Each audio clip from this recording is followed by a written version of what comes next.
Hello, there's so much history surrounding that trophy. First World Championship, staged in 1927, was won by Joe Davis. And with his winnings, he bought that gleaming piece of silverware. It's been played for ever since. Joe won it 15 times in total, in an era when there were far fewer professionals and it took far fewer matches to claim it.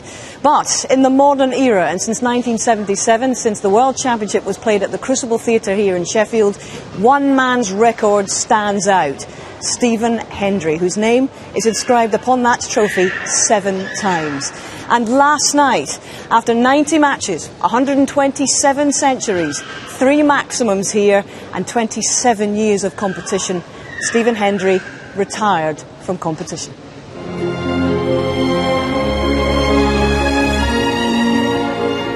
I'm officially retired now from tournament snooker. I made the decision about 3 months ago. I only told 2 or 3 people, but yeah, this is me finished from tournament snooker. What an ambassador he has been for our game of snooker, and he's helped to grow the game all over the world. Wherever he's gone, he's been very, very popular, and well done to the King of the Crucible. I think that the snooker world will just respect this man for what he's achieved.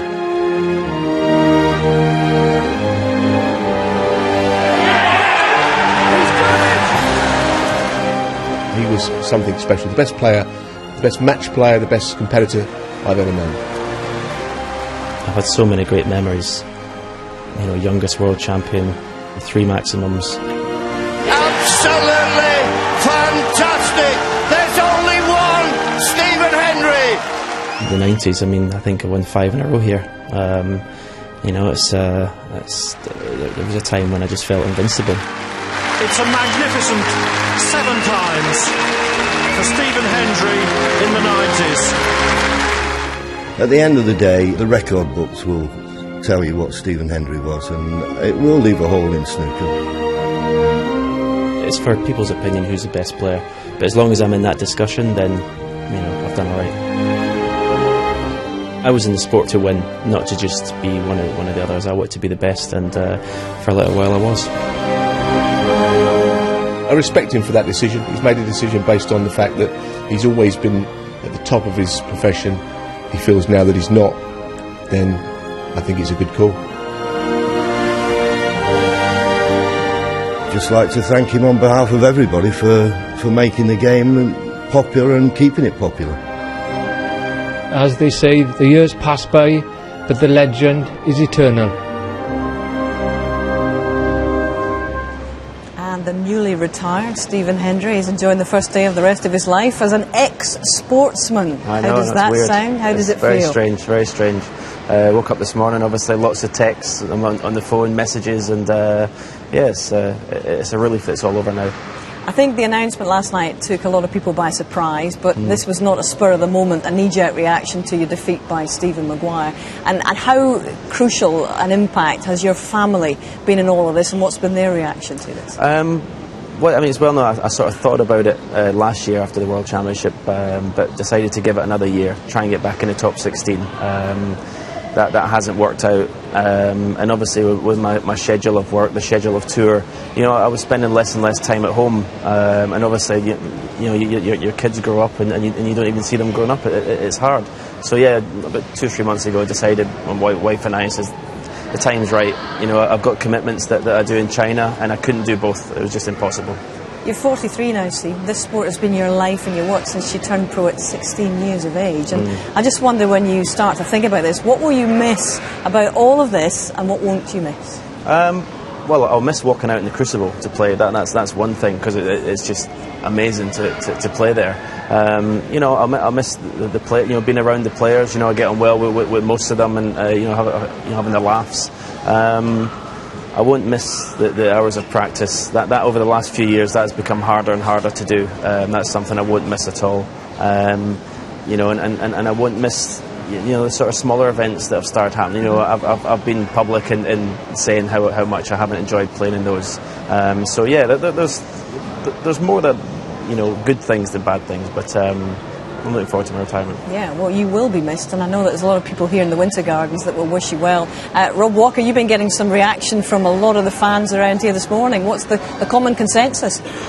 Well, I think it's a mixture of shock and admiration, Hazel. Tim and Helen have come from Burton on the Water. They've been following snooker for many years, but this is their first year here.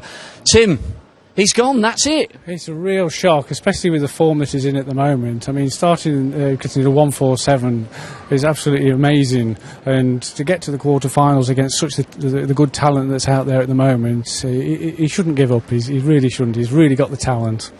Helen, has he gone too early? Well, really, it really is a personal choice for Stephen, I think, but I will really be sorry to see him go. He's brought us some terrific snooker over the years. We've been watching him since the 1980s, and it's really sad to see him go. Tim, what's the great man's legacy, and who, if you can pick out a player, is capable of picking up that mantle for the next generation? Well, it's his consistency, both on and off the table, his composure. He's great to watch, you know, he's great at break building, he's great at safety play. He's going to be a hard act to follow, but maybe one of the youngsters like Judd Trump may be able to carry the mantle going forward. Well, I tell you what, Hazel, they want him back already. I think there's no chance. He's made his decision and it's final. But you know, Steve, we've had so many tweets and texts. I know you've had tons of them as well, obviously. And let's just get some reaction from some of your fellow players. And indeed, Joe Johnson, they may forget what you did, they may forget what you said, but they will never forget how you made them feel. Stephen, you were the best pal. Andy Murray, tennis, of course, in Scotland, and a man that I know you greatly admire as well. Stephen, Andy says, shame to see Stephen Hendry retire. Loved watching him when I was growing up. Snooker legend, best ever. Jimmy White, and you've had some great tussles with him. I thank him sincerely for some of the best matches and memories of my own career. I'm not sure his records will ever be equalled. And Sean Murphy, most successful snooker player of all time. Stephen Hendry retires. I can't believe it. Well, very generous indeed from Jimmy White, and a lot of great comments. You know, we were hearing people saying there is obviously no question if you're changing your mind. That's it, done. Okay. So in that respect, when you look back at that 147 a week past on Saturday, knowing that very few people knew that you were going to retire, how much extra satisfaction did that moment give you to go out on the high? Well, I mean, obviously I was a little bit more animated than I have been for previous 147s, and that was the reason. Obviously I knew it was my last time playing at the Crucible, and to make a 147 my last time was just, you know, I couldn't have dreamt that up. It was just fantastic feeling. You know, Steve, when you look back on all of this, you've done more than anybody in the game in terms of world ranking wins, 36, you've got 7 world titles, 775 centuries. You must have thought about this. What has given you the edge in this sport? Can you put your finger on it? Do you know why? I think in the 90s, nothing was ever enough.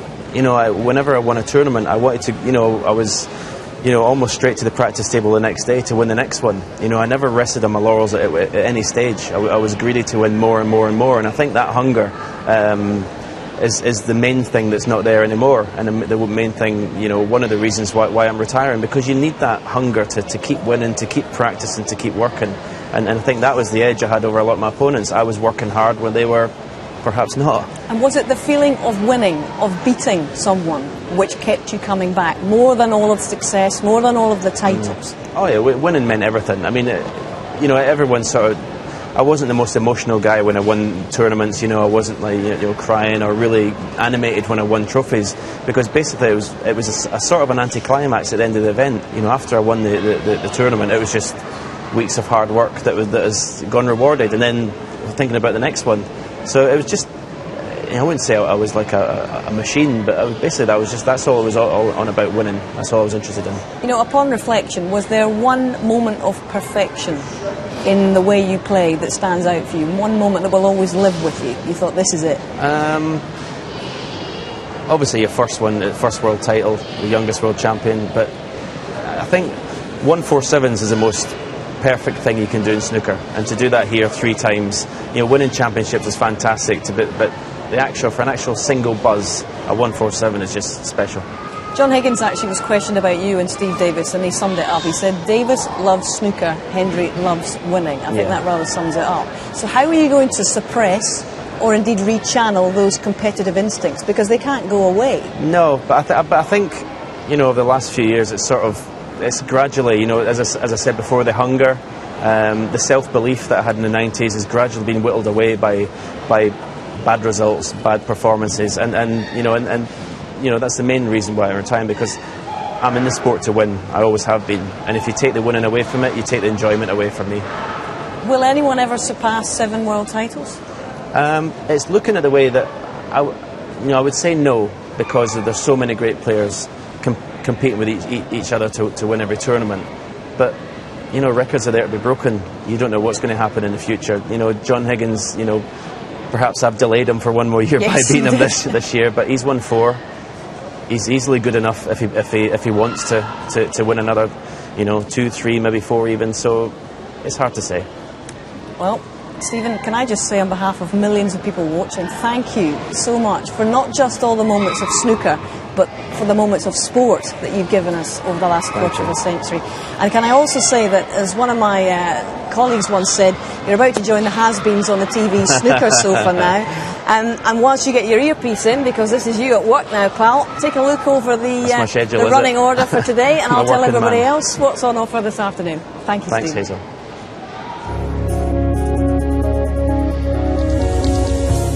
We've got another afternoon in the company of the Rocket. 3-time world champion Ronnie's quest to edge closer to Stephen's total of 7 is on track, but has run into robust opposition in the shape of 2010 Crucible King Neil Robertson.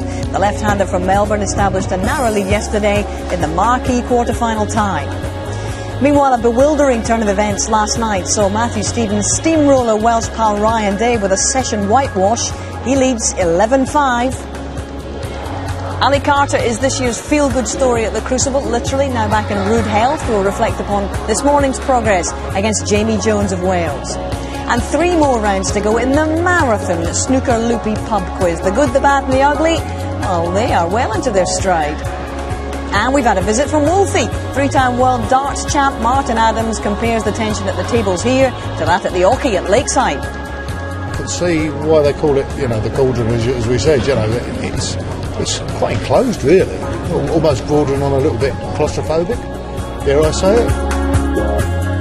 But we're going to start right now with a reflection of this morning's play in the remaining quarter-finals, because it's 6 men still battling it out for the 3 remaining spots in the semis. Of course, Stephen Maguire, after that mauling of Stephen Hendry, has booked his place in the Crucible semi-final.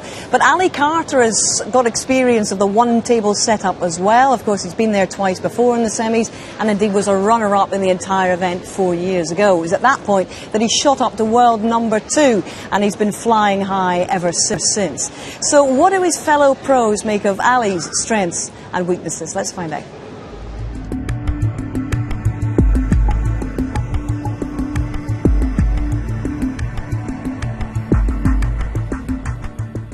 Obviously, all the players we're talking about are the best in the world, but we're here to try and discuss the differences between them and perhaps pick up where there may be a fault. Is Ali Carter's biggest Achilles heel his temperament?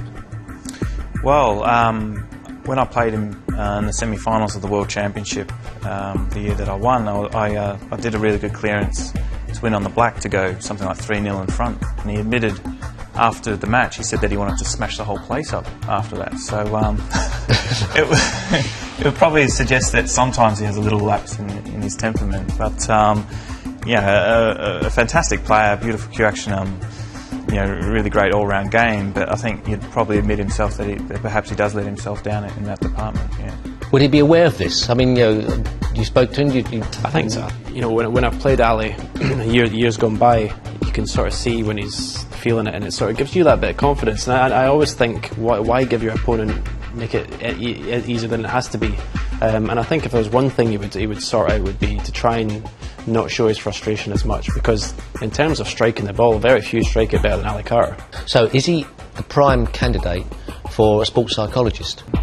I wouldn't necessarily say a sports psychologist, but I think he definitely needs to sort his temperament out, because I do think, like Stephen was saying, he's got a great technique, all-round game. I think everything's there to show, obviously, he can go on and win more titles. But I do think that his temperament lets him down a lot of the time when he does go on and lose matches. A little bit similar to Stephen Maguire, but where with Stephen it seemed to benefit him more times than not, where with Ali I think it works the opposite way.